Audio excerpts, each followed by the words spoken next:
Hi. So, do you have anxiety? Do you know somebody who has anxiety that you care about, you want to help? I want to share some things today about anxiety that might be helpful to you or those that you love who are dealing with anxiety. Now, I'm going to start by trying to get more clear about what anxiety is. It's a term that gets tossed around all over the place, and I'm not always sure that it means the same thing to all of us. So, I want to just start by talking about that anxiety is an experience you're having in your body. So at the end of this, we're going to do a little tapping. So if you suddenly find yourself feeling some of these uncomfortable feelings, hang with me. We'll do the tapping. Generally, thought field therapy is going to bring down the intensity of this so that we can talk about what other things are possible for you. But let's go back to this idea of what is anxiety. How do we know what it is? Because we have a lot of experiences, a lot of sensations and feelings and emotions in our body. Probably the thing that's closest to anxiety in terms of an emotion is fear. And so we often feel very much the same things. So when we're in a fearful state or an anxious state, first thing we probably will notice for many of us is some heart palpitations. Heart speeds up, there's more intensity going on there, and you just have a sense that something is going on inside of you. Now, again, these symptoms are some or all, but maybe just one for you. But let's talk about what else goes into saying that anxious state, recognizing it. So the other thing might be we might find ourselves sweating, just break out in a sweat, and you know that it's not about the air in the room. You know that it's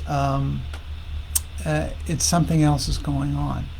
You might find some trembling or shaking in your limbs. I don't mean like an essential tremor that I have that is benign, but suddenly your rock solid steadiness that was there before isn't there.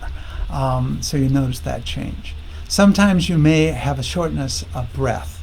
You may feel like you're having some difficulty breathing. It might even feel like you're being smothered. In some cases, it may feel like you're choking. You just can't get a good full breath.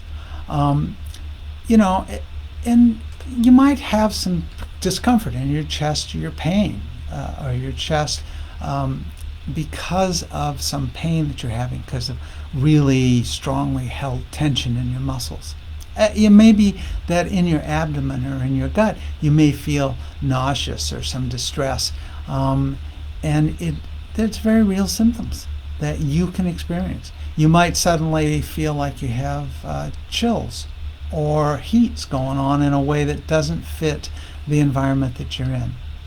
Some people sometimes feel like they're suddenly in a situation that's not real. There's a shift in the perception and the focus, and you feel it that suddenly it doesn't feel real. Or it may suddenly feel like that you're not as grounded and in touch with your own self. And this kind of disassociation is not uncommon. Now, all of this is pretty useful stuff when you're confronted with a life and death situation. That's why it feels a lot like fear.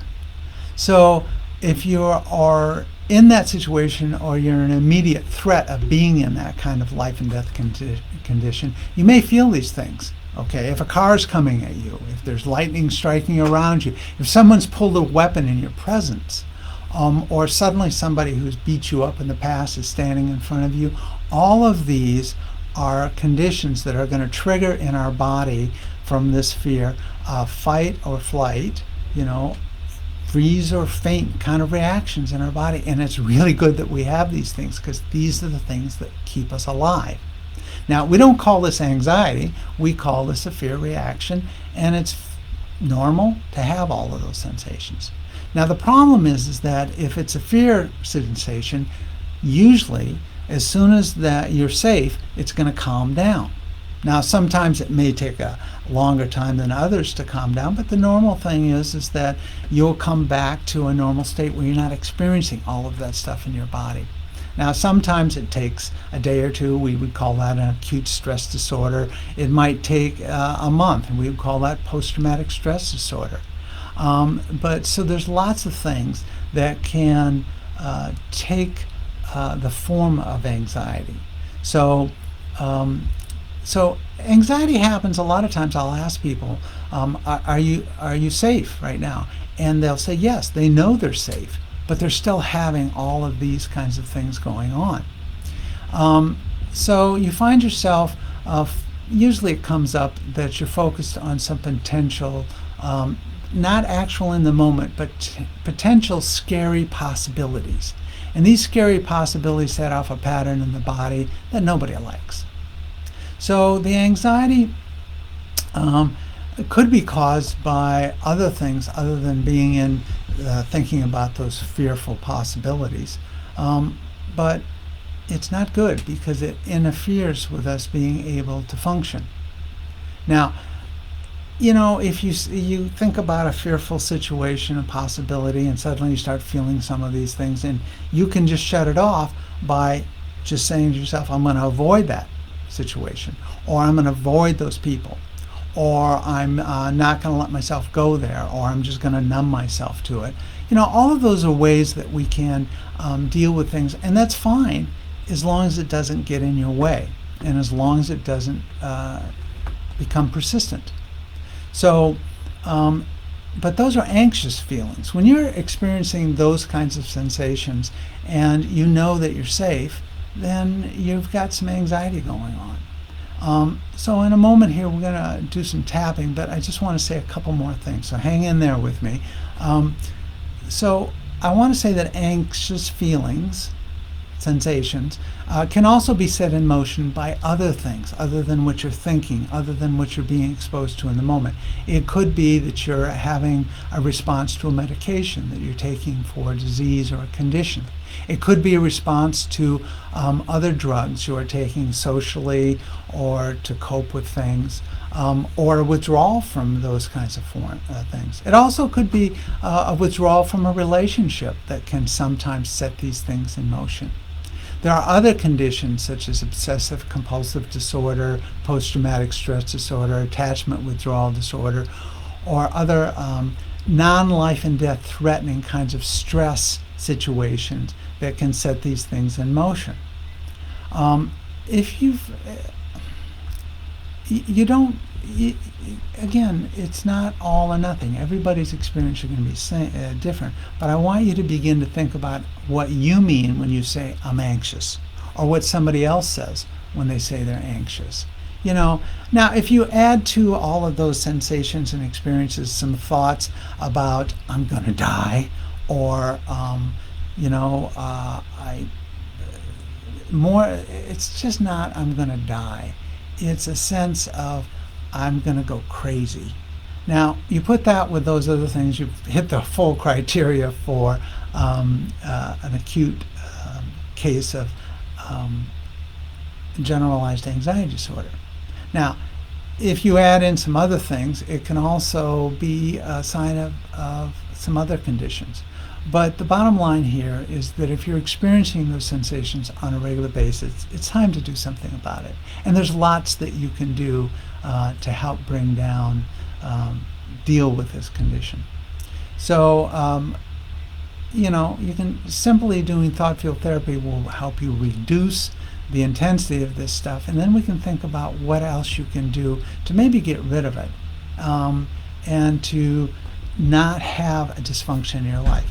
Now, the thing about these disorders, or whether it's anxiety or anything else, it has to cause an impairment in your functioning, your daily activity, your relationships, your occupational, educational, social functioning. If it's getting in the way of you being able to relate to people you want because you're avoiding them, hoping to manage those symptoms in that way, you know what? Maybe it's time to look at what's driving that stuff. And there's things to be done. So we're going to tap here in a second, but I just want to encourage you, pay attention to what's going on. And if you'd like, join me for 4 90-minute sessions program that I'm going to be doing in September called Mastering Your Anxiety. I put a link in the information about this, and take a look at it and think about maybe you would like to join for more. So I appreciate you staying focused with me in this conversation, even though some of you may be feeling some of those things.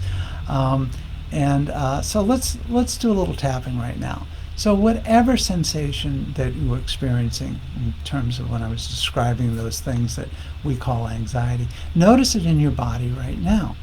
And as you notice it, rate it on a scale of 0 to 10, 0 being none at all, 10 being the worst you can imagine. Okay, so now that you've got that, let's tap together. And we're just going to tap the crisis tapping pattern that's a starting place for all the workout that I do. And then tap under the nose. Tap the beginning of the eyebrow. These are meridian treatment points that were stimulation by tapping. And then tap under the eye. Tap under the arm in the middle of the rib cage, about 4 inches below your armpit. Tap under the collarbone, right where it comes into the breastbone, but you want to be under the collarbone. And then tap on the index finger between the last knuckle and the bed of the nail, and under the collarbone. Tap on the tiny finger, under the collarbone. Now we're going to do the 9 gamut series. Tap on the back of your hand between the 2 small knuckles, about half an inch in. Now as you're tapping, close your eyes for a moment. Open your eyes. With your eyes look down left. With your eyes look down right. With your eyes whirl in a big circle. Back the other way. Hum. Count 1, 2, 3, 4. Hum. And we're going to repeat the tapping that we did before. And this is on my website, rlbray.com. Tap the tab that says try TFT, and you'll see a video of me just taking you through this again, beginning the eyebrow. You can always just replay this too and do it again. Under the eye, under the arm, under the collarbone, index finger, under collarbone, tiny finger, under collarbone. Now, notice again, whatever it is you rated before, whatever sensations, experience, feelings you're having in your body on that scale of 0 to 10. Hopefully we brought it down for you, and some people will be at a 0. Some people will still have a number and there's something going on. If it didn't come down for you, or it didn't come all the way down for you, try it again. Run through the tapping again. If that doesn't work, then don't worry about it. It just means you need a different tapping pattern, or you might need to do collarbone breathing and then repeat it. Collarbone breathing is on my website also. And just experience it, play with it. And what I would ask you to do is start paying attention to how you know you're anxious by what's the experience in your body. And for some people it's going to be more specific to their heart. Some people it's going to be more specific to their breath. Some people it's going to be to their the tension in their muscles. So, but notice what works for you. So let me know what you think of this, and feel free to message me with questions that you have, and I will be doing this again next week. I hope you guys are well, and please find ways to bring some more joy to your life. Bye-bye.